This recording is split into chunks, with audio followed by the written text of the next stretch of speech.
Welcome sa DRS 2.0. Fresh at nagbabagang happenings ba ang hanap mo? Mga padabarkads man yan o mga trending topics? Pwes, sagutin natin yan. Kaya naman isubscribe nyo na ang ating channel para sa mga nagbabagang balita everyday. Welcome back again sa ating YouTube channel mga Kadabarkads, and for today's video ang pag-uusapan natin ay tungkol sa mga importanteng kaganapan sa loob at sa labas ng Itbulaga, and syempre patungkol po kay Raisa May and kay Bimby. Pero bago po ang lahat, maraming salamat po sa inyong patuloy na pagsuporta at pagsubaybay sa mga daily update natin. So kanina nga umpisa pa lang po ng Itbulaga mga Kadabarkads, pasabog na agad ang programa dahil agad nilang sinimulan ang Bulagaan University. Ito yung inaantay nga po at inaabangan ng lahat. Maging ang magiging performance po nitong Group 3 na pinangungunahan po nila Raisa May and Bimby. May nakuha pong request online ng Group 3 at si Bimby nga daw po ang pinakakanta. Ayun nga sa message, "Can this be love for Bimby? Kantahin niya for Raisa please." Sobrang kilig ako sa kanila. Kaya naman agad po itong kinanta ni Bimby mga Kadabarkads, habang si Raisa naman po ay nasa tabi lang niya na kunwari nagpapakipot, pero kilig na kilig naman po inside. Maging ang mga studio audience natin kanina, sobrang kilig na kilig at talon po ng talon.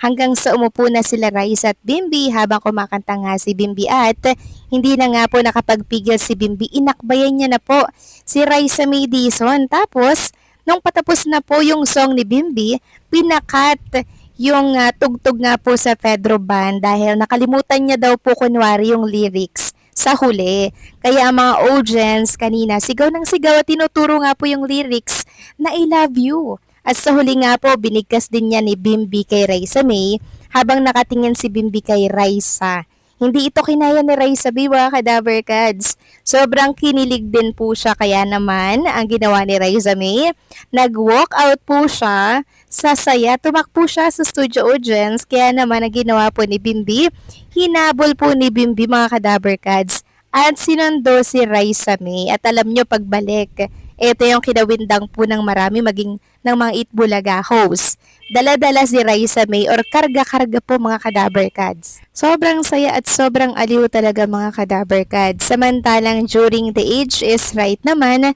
meron tayong mga Dabarkads na nagbabalik na talaga namang naging parte po ng Itbulaga for 47 years. Una na po dyan si Ma'am Alicia na kung saan ay former Itbulaga host simula po 2004 to 2007. Sobrang grateful and thankful din po siya mga Kadabarkads na naging parte po siya ng Itbulaga. And syempre, nakasama din po natin si Fedelos Reyes na talaga namang to the highest level ang energy kahit lola na. And syempre, nakasama din po natin mga Kadabarkads si Nanay Lolieta. So yung partner po ni Nanay Lolieta ay sa Itbulaga Studio po nag-propose mga Kadabarkads. Binalikan po yan ng Itbulaga kanina. So yung naging kasalan po ni Nanay Lolieta at nung partner niya po mga Kadabarkads, sagot po yun ng programang Itbulaga. Pero nakakalungkot lang mga Kadabarkads dahil yung partner niya po ay sumakabilang buhay na mga Kadabarkads. And talagang plinash po ng Itbulaga yung video po nila Nanay Lolieta nung time po na naganap yung kanilang kasal. Grabe mga Kadabarkads, no? First kiss pala ni Nanay Lolieta yung kanyang partner. And until now talaga naalala niya po talaga yung kanyang asawa mga Kadabarkads. Kaya kung inyong mapapansin, iyak po siya ng iyak during Age is Right mga Kadabarkads. Kaya tinanong po siya ni Maine Mendoza kung ano ba yung favorite song ni Nanay Lolieta or yung team song po nilang mag-asawa. Sabi po ni Nanay Lolieta, Always daw po. Then pinakanta nga po si Ruel Carino mga Kadabarkads ng favorite song or team song nila ng kanyang asawa. At alam nyo, magsisimula pa lang po yung song mga Kadabarkads, umiiyak na po si Bossing Vic Soto. Si Raisa May Dizon, tumatalikod na rin po kasi tulo rin po ng tulo yung luha niya. Si Karen Aistrup, inabutan pa po ng tissue ni Bimby mga Kadabarkads. Maging si Boss Joey din po naiyak at na-touch din po na antig yung kanyang puso sa kwentong hatid ni Nanay Lolieta.